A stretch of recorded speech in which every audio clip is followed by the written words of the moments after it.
Bom dia, boa tarde, boa noite, quem nos acompanha aí do Livrando. Nessa edição a gente vai falar sobre o livro do Paulo Vieira, O Poder da Ação. A primeira edição foi lançada no dia 22 de março de 2016. E o Paulo Vieira, para quem não conhece, é o criador do método CIS, né? Coach Integral Sistêmico. Ele é uma autoridade no assunto e a empresa que ele toca de coaching é a maior da América Latina, já formou milhares de pessoas e o livro traz um pouco dessas experiências e um pouco do que ele aplica nos cursos.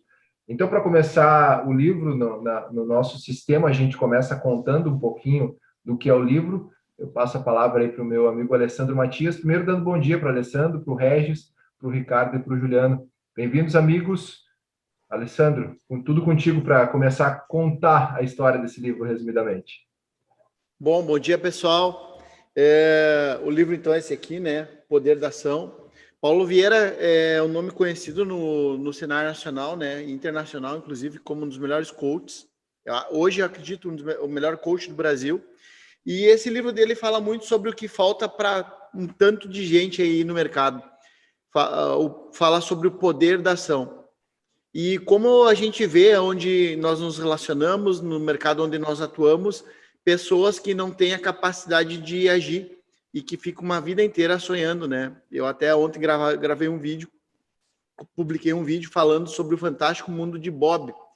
E o que é o fantástico mundo de Bob, né? É um mundo imaginário onde se cria muito e se faz muito pouco.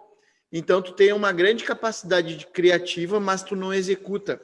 E o Paulo Vieira, ele fala aqui e ele traz uma sacudida nesse livro, que é sobre a nossa decisão de nós acordarmos para a vida, né? Da gente tomar ciência de como nós estamos atualmente e do que nós podemos fazer para ter a vida que a gente almeja.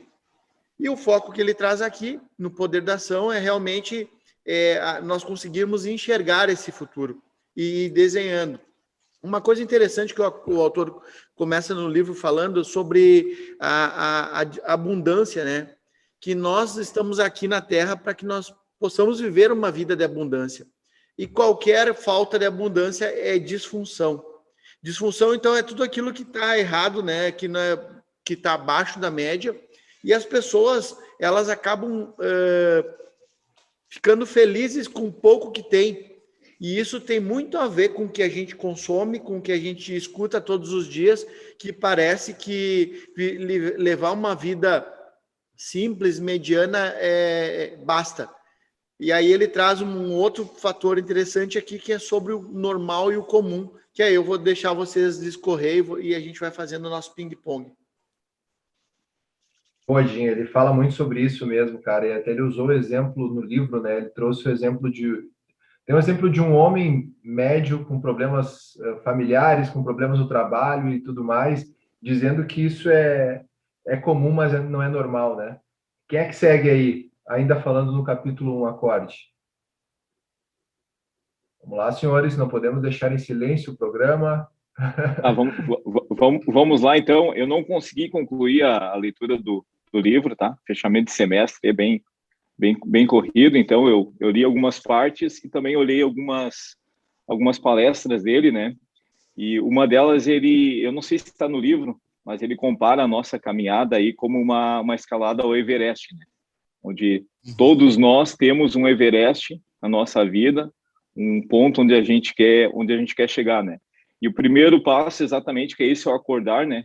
É a gente ter uma visão clara de onde nós estamos, né? De onde nós estamos, para a partir daí saber aquilo que a gente precisa para chegar no nosso objetivo, né? E enquanto eu li ali algumas partes do livro, eu me lembrei muito, nós somos incentivados, né? Nós somos incentivados, inclusive, um dos ensinamentos de Jesus, quando ele estava com os discípulos à mesa, foi exatamente esse, né? Que nós nos examinássemos a nós mesmos, né? Que eventualmente nós parássemos e fizéssemos eu costumo brincar, né? De vez em quando a gente tem que parar e fazer alguns cálculos, né? E a Bíblia diz exatamente isso, né? Examine-se o homem a si mesmo, né? Para saber exatamente onde está, né? É o acordar, né? Onde é que eu estou? Onde é que eu estou na minha integralidade? E o Paulo Vieira, no transcorrer do curso, ele mostra que ele compara o homem, né? Ele divide o homem em três partes, dá a entender assim nas entrelinhas, né? Que é aquilo que eu acredito também, que nós somos feitos de corpo, alma e espírito. né? Então tem que ter um equilíbrio entre essas partes aí, e a gente tem que saber exatamente como é que a gente está. Como é que a gente está como pai, como é que a gente está como marido, como profissional, como é que está a nossa saúde. E uma coisa que ele fala no livro que me chamou bastante atenção, assim, que nós não somos aquilo que nós dizemos que nós somos, né? Nós não somos aquilo que as pessoas dizem que nós somos. Nós somos o nosso resultado, né? Então a gente é aquilo que a gente produz, a gente é o que a nossa família é, a gente é profissionalmente aquilo que a gente entrega como profissional, né? E talvez nós não sejamos tão bom quanto nós imaginamos. E para nós chegarmos a essa conclusão, a gente tem que parar, a gente tem que acordar, a gente tem que se examinar, né? E a partir daí tomar as decisões que precisam ser tomadas, hein? Nessa caminhada. Regis, fazendo um gancho com o que tu falou, né? Entra a questão que o autor fala, né? Ali quando ele fala sobre uma vida normal e comum, né? As pessoas tendem a achar tudo normal. É normal não ter dinheiro, é normal tu viver uma vida doente, é normal tu ter escassez em todas as coisas. Mas esse normal, ele é plantado normalmente quando a gente começa a olhar o todo e a gente percebe nos noticiários, nas informações, nas pessoas que nós convivemos, que levam uma vida mediana, né? Que levam uma vida satisfeita, achando que estão garantidos e esquecem que aqui nós podemos ter abundância, né? A própria Bíblia fala sobre abundância. A própria Bíblia fala sobre viver uma vida com propósito. E aí, quando a gente acaba abrindo mão da abundância, nós nos tornamos, na maioria das vezes, infelizes e vivemos uma vida de escassez. E aí a gente pensa, caramba, por que algumas pessoas conseguem tanto e outras tão pouco? Porque não se examinam, Regis. As pessoas vivem nesse ritmo hipnótico que elas não entram nessa análise da situação atual. Vivem infelizes com o casamento, vivem escravos do trabalho que vão todos os dias de maneira triste. E propósito tem a ver com o trabalho também, né? Tem a ver de tu estar feliz executando aquilo que é o teu ganha-pão.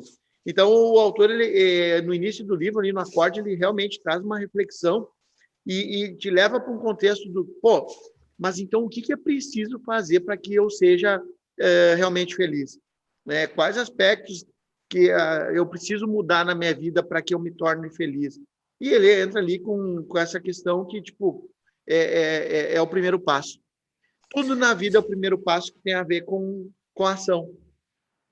É interessante. É interessante, assim, na realidade, que muitas vezes nós esperamos um evento ou nós somos forçados a nos examinar quando chega alguma situação complicada, né? Para daí a gente partir numa ação. E ele costuma dizer assim, nós não precisamos de um problema para agir, né? Se nós tivermos essa atitude aí de sentar e avaliar, sabe? Onde nós estamos. E um dos pontos ali fantásticos que eu achei de largada do livro, e que até é uma pergunta, na verdade, é um questionamento, né? Qual é o tamanho da nossa frigideira? Qual é o tamanho da tua frigideira? Que é a história que ele sai já de largada contando do pescador que vai lá, pega esse peixe, que veio oportunidade para ele, conseguiu a oportunidade, conseguiu o emprego, conseguiu, enfim, o que desejava, só que largava de volta para o mar e assim ele fez sucessivamente até que pegou umas sardinhas, uns peixinhos pequenos e botou. Deu um cara que estava do outro lado que viu disse, não estou entendendo essa tua lógica. Os peixes grandes, bonitos, bons, os que têm mais fartura, os que são abundantes, tu tá jogando de volta para o mar. E os pequenos, né, que só vai saciar a tua fome, olha lá, da tua família, não sei se tem família, mas tu segura, é que os grandes não cabem na minha frigideira. Então, cara, isso marcou muito, tanto que falei pro meu esposo, já comprei uma frigideira, deixei lá no escritório para ela olhar, expliquei, conversei com ela conversei com a galera daqui do escritório também, da empresa, e disse, pode passar, todo dia vocês vão passar, e eu quero que vocês, antes de perguntar qual o tamanho da frigideira da empresa, pensem qual é o tamanho da sua frigideira. Pode ser que a frigideira de você seja muito maior do que a nossa empresa. Então, vai procurar ou vai fazer, né? Enfim. Então, essa parte me pegou, assim, muito grande. Tanto que eu até estava na Tramontina essa semana, conversando com eles lá, fiz uma foto do muralzinho deles lá, do expositor deles, que é onde tem todas as frigideiras e vários tamanhos. Isso veio um post mais pra frente. Mas, cara, isso pegou muito. E ele fala já também já linkando e nessa parte, ele fala da questão da zona de conforto, né? Que ele bate muito forte na questão da zona de conforto, que para mim é um dos pontos aí fundamentais aí do livro no âmbito geral, que é a forma, o que tá fazendo para te sair dela, e ele confronta muito a questão de zona de conforto com conforto, vem até com alguns exemplos disso, e aquela questão no pain no gain, tipo, tem que ter dor para ter ganho, ele já confronta isso diretamente. Diz, não precisa. Daí entra linkando onde o Regis estava falando, que é no sentido de que tu não precisa estar ruim, mal com a tua família para te estar bem no trabalho. Tu não precisa estar mal no trabalho para te estar bem esportivamente. E assim vai sucessivamente. E, inclusive, essa semana que eu estava conversando com os guris que estão jogando em Portugal, jogaram o Mundial agora em Portugal. E aí um deles falou assim, não dava para jogar naquela quadra. Muito ruim, quadra aberta, né? A gente não está acostumado no Brasil, é tudo quadra fechada. Muito vento, sol, e eu olhei para ele e disse assim, mas era só do teu lado da quadra? É uma quadra igual de tênis. Então, isso significa que ele fica trocando de lado também, viu? Tava ruim para todo mundo. E é uma das coisas que ele fala no livro é do velejador, né? Que ele também bem no início ele fala, né? Bem no iníciozinho, ele já larga. A gente já sabe onde que vai ir essa conversa, onde vai essa desculpa. Vai para o sol, vai para a lua, vai para onde for, vai para o vento, no caso do livro. O vento é igual para todos. Agora, a questão é o que tu vai fazer com o vento que está soprando, com o sol, com o jogo que está jogado. Significa que o cara foi melhor que tu e ponto. Entendeu? Ou que tu não estava num dia bom. Nós estávamos comentando antes de entrar aí ao vivo, né? A questão inclusive a Bíblia diz, né? Que o sol nasce para os justos e para os injustos, né? A diferença é aquilo que a gente faz com as oportunidades que a gente tem, né? Que a vida nos traz, né? E lá no finalzinho a gente vai conversar e falar um pouquinho da lei que ele fala, da 1090, né? Sim. Vou dar um spoiler só, não vou nem falar dela ainda, senão o Luiz vai me xingar aqui. Não, isso é lá pro final. Juliano, a gente já entrou aí no age e autorresponsabilize, Cidinho, já vai tocando que já vamos para o capítulo. Mas deixa eu só fazer um parênteses, que esse lance da frigideira, cara, ele é muito doido mesmo. A minha cabeça pirou. Porque nós temos as oportunidades, às vezes a gente não tem a frigideira. Agora, nós, enquanto empreendedores, quantas vezes nós levamos o peixão para alguma pessoa e essa pessoa, ela não tinha nem frigideira, né? E eu me lembro uma história de alguns anos atrás, onde um amigo meu, que hoje é um dos maiores pesquisadores na área dele no mundo, talvez o primeiro ou o segundo, e ele me pediu uma indicação, e eu tinha a pessoa que eu considerava ideal e eu sonhava para aquela pessoa, né? E aí eu levei ela e ele pegou e disse assim, vou te dar uma oportunidade e eu vou te colocar no mestrado, que eu consigo uma bolsa para ti, eu vou te pagar um salário de R$3.000, que hoje deve valer uns 6, porque era na época, e eu vou te treinar para que daqui a um ano você possa estar me representando nos congressos internacionais, que eu não tenho mais tempo para isso. E aí a pessoa só olhou, balançou a cabeça, e na saída, eu saí junto com ela, me olhou e disse assim, esse cara é louco. Eu disse, ué, como assim é louco? É louco. Olha, o cara nem me conhece. Daqui a um ano, se eu vou estar apresentando o Congresso Internacional, fazer mestrado. Não, isso aí não é para mim, isso aí não é vida. Um mês depois, essa pessoa não aceitou, logicamente, ela estava fazendo faxina para mim, não tem problema. E essa pessoa era minha irmã, né? Então, nós fazemos as escolhas. Nós podemos escolher todos os dias se a gente aproveita esse peixão que vem ou não. E a gente também dá peixão, às vezes, para as pessoas e as pessoas não conseguem aproveitar. Mas, voltando aqui para o livro, né? O autor fala que todo mundo conta uma historinha. Essa historinha, são estruturas linguísticas que acabam nos trazendo um conforto, ou para que as pessoas, ou para nós mesmos, ou para que os outros acreditem que, tipo, ai, coitadinho, fracassou. Também, né? Todas as condições desfavoráveis.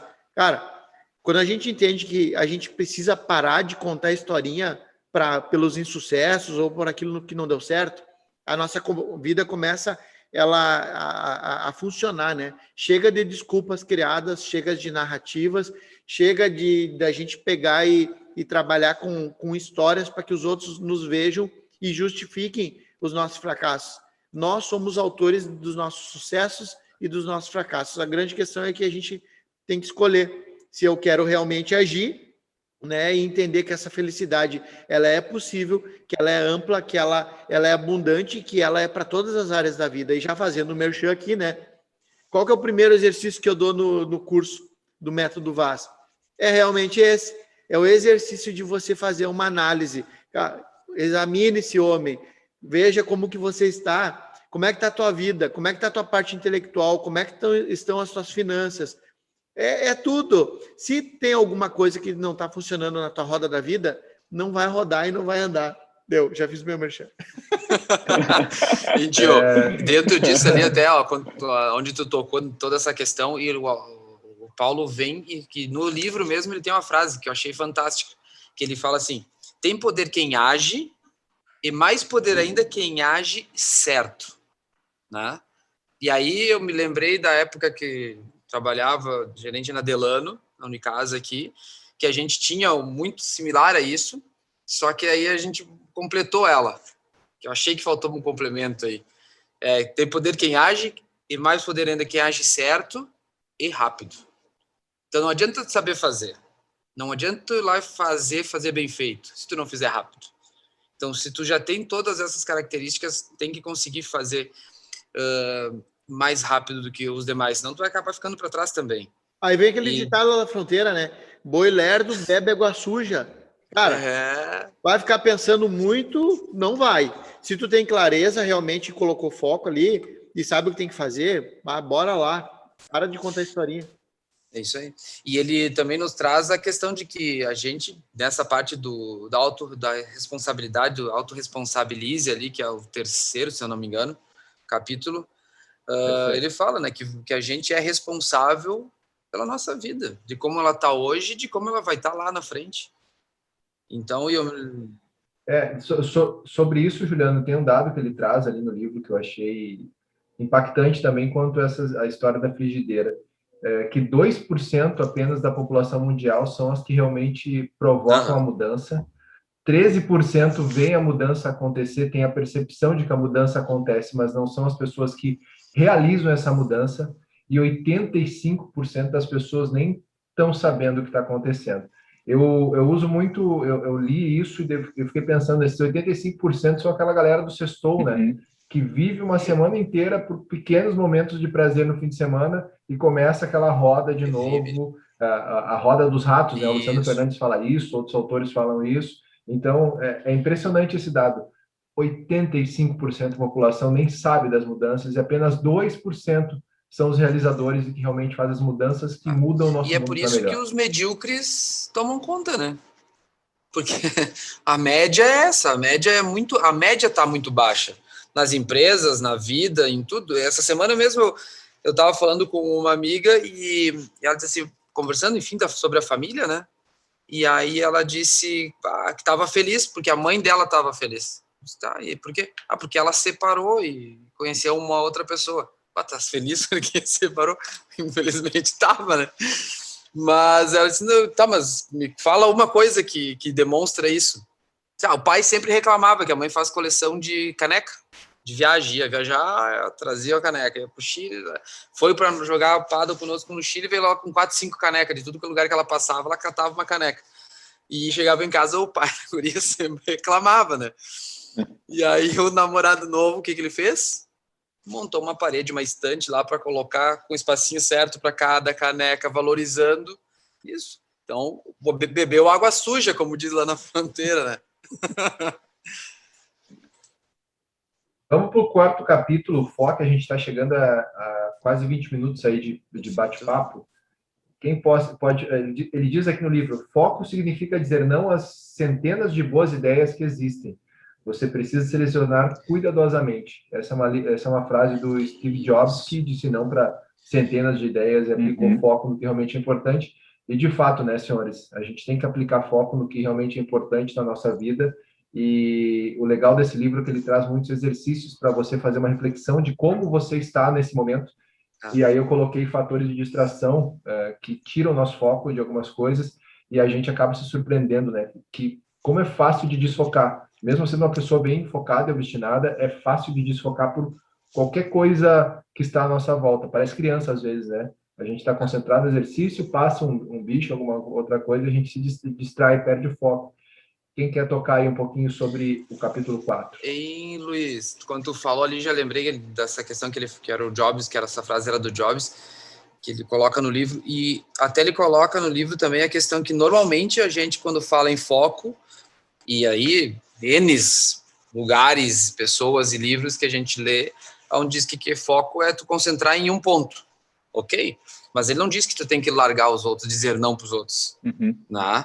Então, eu acho que esse gatilho de não é somente, tem que estar sabendo para onde tu vai, que tu vai para o teu Everest, né? Tem que sabendo que tu quer chegar no cume, porém, tu tem que saber dizer não para os pequenos, né? Para os outros que estão aparecendo, ou até um outro maior, mas não é o que tu tá focado. Então, acho que é tão mais importante quanto saber aonde realmente tu quer ir, é durante esse processo da caminhada, tu ir dizendo os nãos, né? Então, para mim, pegou muito essa questão, e tem uma outra parte que ele fala também, que é inteligência foco temporal, se eu não me engano, é isso? Que daí ele fala de pessoas que estão com depressão, pessoas ansiosas e pessoas estressadas, né? Então, que ele diz, onde que está o foco, aonde que está essa pessoa que está em depressão? Ela está focada lá atrás, ela está olhando para trás, ela está vendo o que aconteceu, a vida dela, e principalmente ela está concentrando a energia, se não me engano é essa expressão que ele coloca, a energia dela em coisas que já foram. Né? Então, o que a gente tem que fazer como pessoas com depressão, e eu pego muito aluno de paddle e empresário, o Dinho também deve pegar, eles empresários aí que demonstram depressão, é fazer ele desenhar, focar, pensar no futuro, levar ele para o futuro. E aí a gente já está entrando na questão do futuro, que são as pessoas, quem está pensando só lá na frente, no que vai acontecer, tá na sofrência, né, não vão sofrer com antecedência, que eu digo aqui, essas pessoas são as ansiosas, né? Não vivem o momento. Então, é trazer essas pessoas que estão ansiosas, não focando no agora, né? Focando no momento que está ali. E as estressadas são aquelas que vivem o momento, porém querem fazer tudo, fazer de tudo. Até mesmo ele fala que a mulher que leva o filho para a escola, que tem que cuidar do marido, tem que fazer a comida, tem que lavar a roupa, tem que... Ele dá esse exemplo também, ele traz essa parte para nós.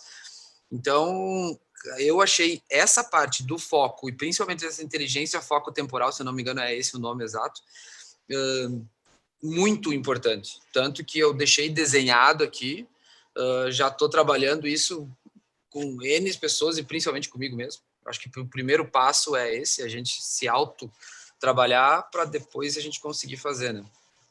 Costumo dizer o seguinte, que o foco é poder, né? É questão de concentração, né? A concentração de luz, por exemplo, ela gera um laser que é capaz de cortar um metal mais duro que existe, né? E a questão, assim, me chamou a atenção no livro, nos comentários dele, a questão de foco é estar integral naquilo que tu faz, né? 100% presente. Exatamente. Seja na questão de estar em família, questão de trabalho, questão de lazer, para partir daí tu viver essa vida abundante que ele fala lá no primeiro capítulo, lá já começa a falar sobre isso, né? Ou seja, eu ser realizado como um todo, né? Corpo, alma e espírito, né? Viver essa realização em todas as áreas, né? E tu falaste a questão ali do meu cume, né? Do meu Everest, né? Muito aquela questão assim que ele fala também logo no início do livro, a questão daquilo, o que é foco, né? O meu foco tem que estar naquilo que é o meu objetivo, né? Ele fala muito sobre sonho e devaneio, né? Que muitas vezes o que a gente vive não é um sonho real, né? É uma fantasia, né? Mas que nós possamos ter um ideal de vida, trabalhar, ter foco nisso, né? Que é o nosso ideal, e sabendo onde a gente quer chegar, o que a gente quer fazer, por que a gente quer estar lá, né? Que é a questão daquilo que nos motiva, como fazer, que eu acho que está muito relacionado a isso que tu falou, que é assim, ó, ok, eu cheguei no meu Everest, mas para chegar lá eu derrubei 50, por exemplo, nessa minha caminhada aí, né? E nesse sentido ele fala também que não adianta a gente sacrificar valores, né? Então todos nós temos os nossos valores, a gente tem que chegar no nosso objetivo, a gente tem que chegar no cume do nosso Everest acumulando pequenas conquistas, né? E a questão do que eu falo também é a questão do quando, né? Quando a gente quer chegar lá e agir de maneira certa e agir com foco para a gente chegar no nosso objetivo, hein? Antes de entrar no próximo capítulo, Tinho, só dar uma pincelada numa regra, a regra 1090, que para mim foi sensacional também. Fala, Alessandro. Deixa eu só fazer aqui um parênteses do foco, né? Que é importante. Ele fala sobre a capacidade das pessoas de produzirem até 10 vezes mais quando conseguem realmente ter foco. E hoje a gente tem um termo que a gente usa, né, de pessoas multipotenciais. Até uns anos atrás, nós ouvimos muitos autores dizendo, cara, foca numa coisa, no que é mais importante. Quando a gente entende que a vida é uma integralidade e que nós precisamos estar plenos em todas as áreas, tu pode estar focando nas tuas múltiplas áreas, dentro das tuas potencialidades, né? O que é importante que o autor fala é realmente as distrações. Cara, não se distraia daquilo que para ti é o teu objetivo. E esse objetivo, ele fala lá na questão dos focos, né? Ele precisa ser claro. Tu realmente tem que enxergar o teu futuro com clareza de detalhes. Tu conseguir ter aqui dentro da mente realmente materializado tudo que tu quer. E aí tu vai colocar a tua atenção, o teu tempo para que isso aconteça. E aí quando a gente fala no hábito, né, tem a ver com foco consistente. Então, eu não tenho foco hoje. Como que eu faço para desenvolver? Através de novos hábitos, através de novas escolhas. Eu consigo dizer não para as coisas e quando eu vou dizendo não, eu continuo na direção que eu precisava andar. O grande problema é que às vezes as pessoas elas não conseguem compreender. Tá, mas então, como que eu faço para ter foco? De maneira muito prática cara, simplesmente comece a dizer não.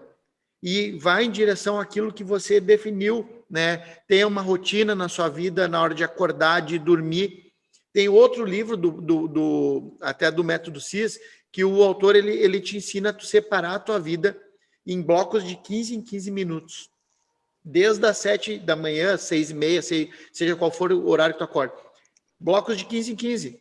Por quê? Porque quando tu tem uma rotina já definida, tu consegue ser mais assertivo, né? Tu consegue ter mais clareza e, consequentemente, tu consegue executar. Então, quando eu não estou conseguindo alcançar o que eu preciso, principalmente pelas distrações e porque às vezes está faltando alguma coisa, Luiz.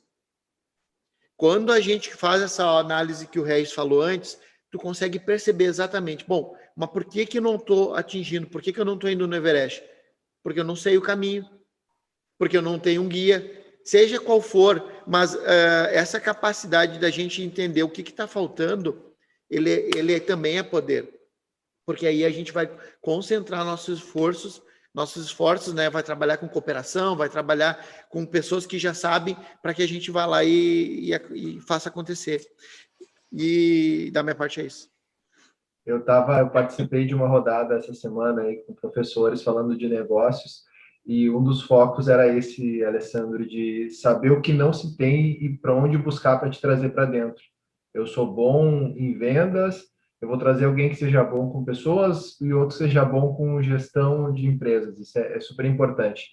Para seguir na linha do livro, para a gente não dispersar muito ainda, a gente está chegando a quase 30 minutos. Ricardo, quando quiser, aí só tirar o mudo e intervir aqui, não tem muita ordem, tá?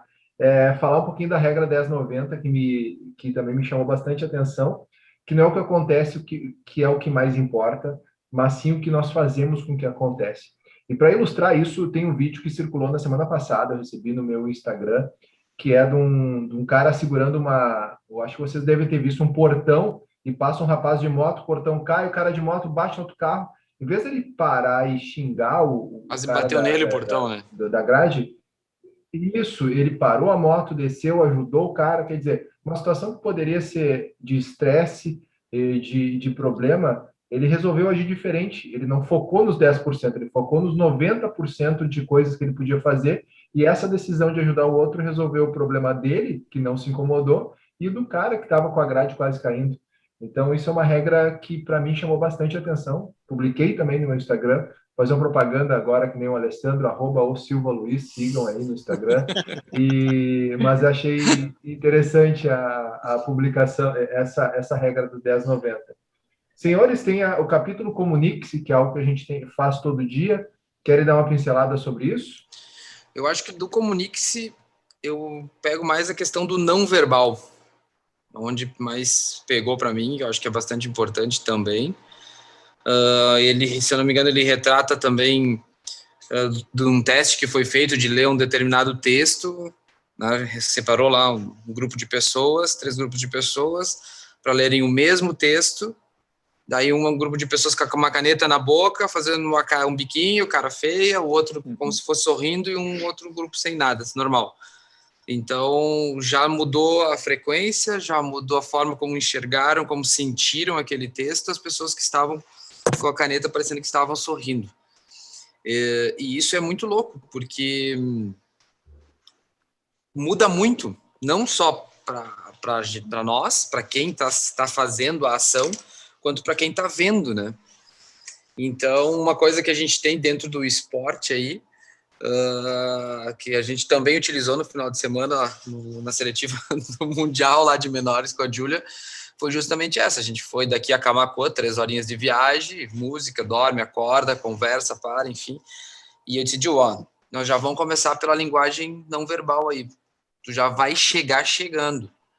Daí tem o Paulo Vieira, eu fiz uma palestra com ele em São Paulo, uma vez com o pessoal da Unicasa, e ele tem a técnica do encher, não sei se vocês já viram ou conhecem, que ele bota o dedo, né, que as pessoas estão ficando mais cansando na palestra, no evento, e ele vai lá, não, bota o dedo no carinha do lado aí, e começa a fazer que agora tá enchendo, estufa o peito, e aí eu faço isso com a Ju já há um bom tempo, então eu vou lá e quando ela tá de guarda baixa ou meio assim, eu vou lá, tô indo com o dedo, ela já sei, começa a encher. Eu digo isso aí, já vai com a técnica do encher. Chegou lá, chegou muito bem. E durante os jogos também, tu tem muita oscilação. Então eu digo, não vai baixar, não vai nem sentar, não para nem para tomar água. Tava perdendo, saiu, quebraram, teve um game que foi quebrado, e justamente isso, não baixa. Isso a gente ocupa muito durante conversas com empresários. Ontem mesmo chegou um pessoal de Joinville aqui para conversar conosco. Postura, não, e daí é aquela questão, não é o olhar de cima, é o olhar de igual, não é um olhar superior, é um olhar humilde, mas porém, tu estar com a postura bem, tu estar feliz, tu demonstrar essa felicidade, e claro que não é só aquela questão externa, né, só para os outros, tu tá lá depressivo, cheio de problema, e aí bate e confronta com o que o autor diz, que não é o que os outros veem que tu é. Tu quer saber como está a tua situação financeira? Vai olhar a tua conta, olha a tua situação no banco. Não é o que os outros pensam que tu tem. E assim ele vem dando umas pauladas e vem umas foiçadas, né? E vai quebrando várias coisas e vai derrubando, que o método dele é bem nesse sentido. E dá umas pedradas aí. Fala, Dinho, que tá louco pra falar ali que eu vi.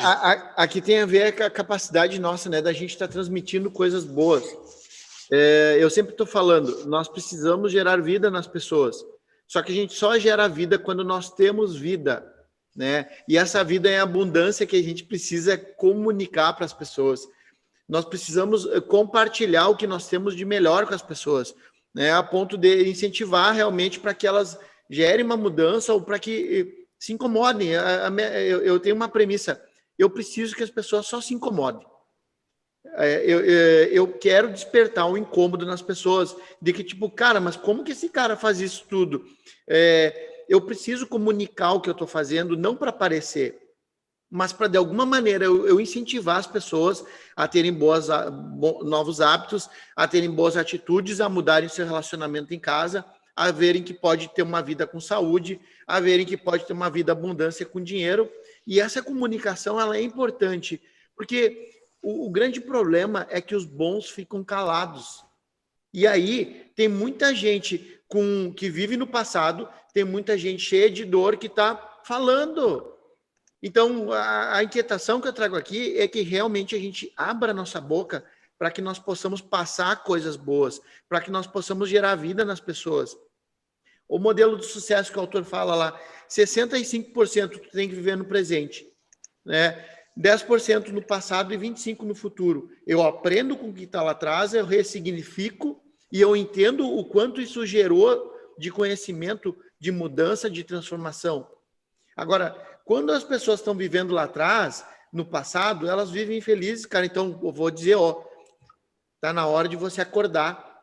Eu tenho um cliente que é dono de uma rede grande aqui do Rio Grande do Sul, que ele fala sobre o poder do ótimo. Se tu chegar e perguntar para ele como que o senhor está, seu Paulo, ele diz, eu tô ótimo. Se tu falar tudo bem para ele, ele te xinga. Por quê? Porque ele diz que tudo bem, todo mundo vive, que é ser mediano. Quando eu tenho uma vida ótima, eu consigo... Abundante, tá indo pro abundante. Tá caminhando para abundante. E aí, um dia eu cheguei para ele, eu disse, e ele já te pergunta de propósito. E aí, como é que tá, guri? E a mania nossa, né, já é comunicação mesmo. Tá tudo bem. Cara, me xingou tanto que eu não mais dizer tudo bem. Entrou, foi pelo choque, né? Eu criei uma nova rotina. Porque ele me xingou tanto que eu nunca mais falei, tá tudo bem, tá tudo ótimo, que a sua vida seja ótima. E o ótimo entra aquela coisa, né? Que ele mesmo fala.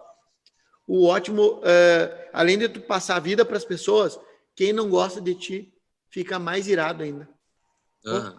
E droga, esse cara aí, tá ótimo a vida dele. É a melhor coisa, né, Dinho? E eu li isso em algum lugar.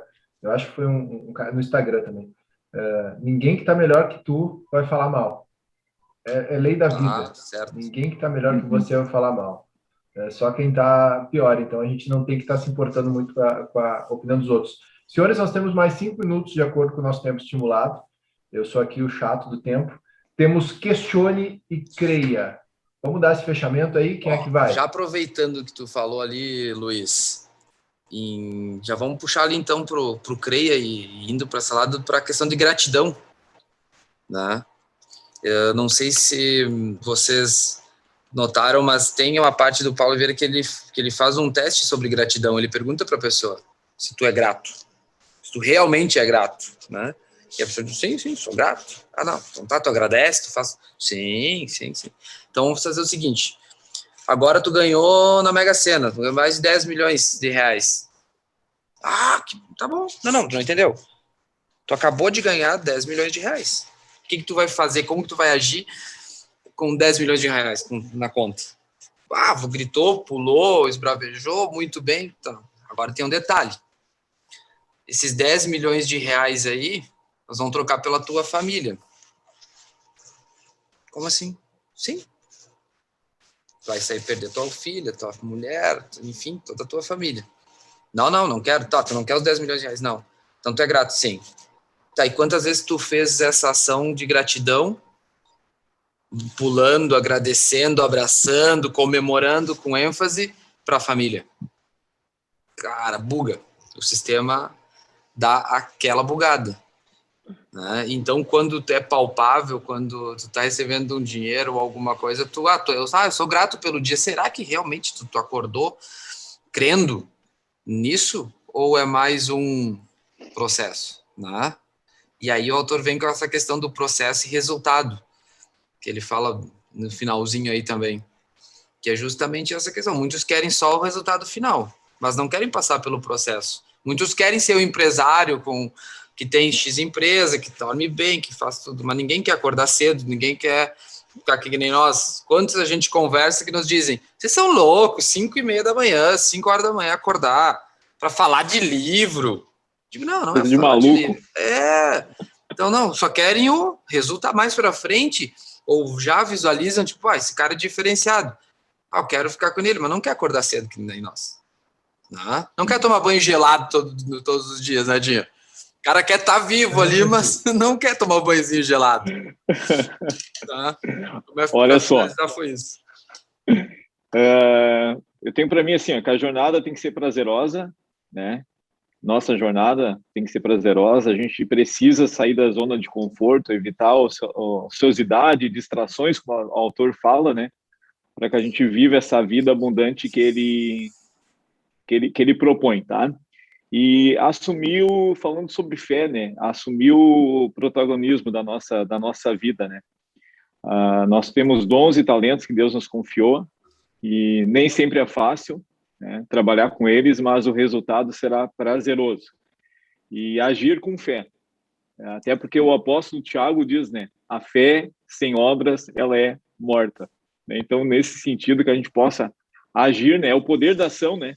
Que a gente possa agir e assumir mais o protagonismo da nossa vida aí. Isso aí. Deixa eu fechar aqui o CREA também, junto com o Regis. Aqui nós temos duas questões, né? Primeiro, que a gente vai crer em nós. Quando a gente realmente estiver fazendo a nossa parte. A maioria das pessoas que não acreditam nelas mesmas é porque não fazem o que tem que fazer. Simples, elas não agem. E a segunda é crer em Deus, né? Cara, o possível eu faço, o impossível ele faz, se for de acordo com o propósito e com aquilo que eu nasci para fazer. Então, comece a se questionar para a vida. Se você tem tudo que você deseja, comece a se questionar das informações que estão te passando, comece a pensar por conta própria e faça as suas escolhas, mas não fique parado. Vá lá e quebre tudo. Vá lá e haja, vá lá e conquiste aquilo que você vai ter que fazer e não espere mais pelos outros. Ricardo, quer dar a tua participação aí para a gente encerrar? Não, só eu sou militar, né, um funcionário público, então, assim, no meu meio é muito comum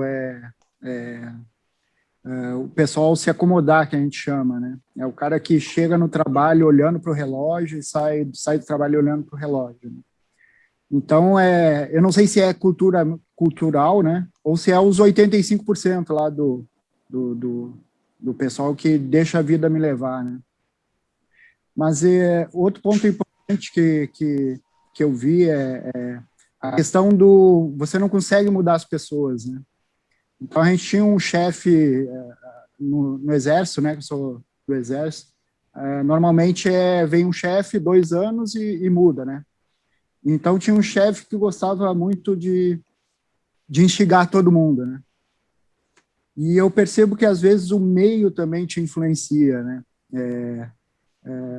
Você vê o pessoal, a coletividade estimula o pessoal reclamar, né? Reclamar, e isso acaba te influenciando, de certa forma. Né?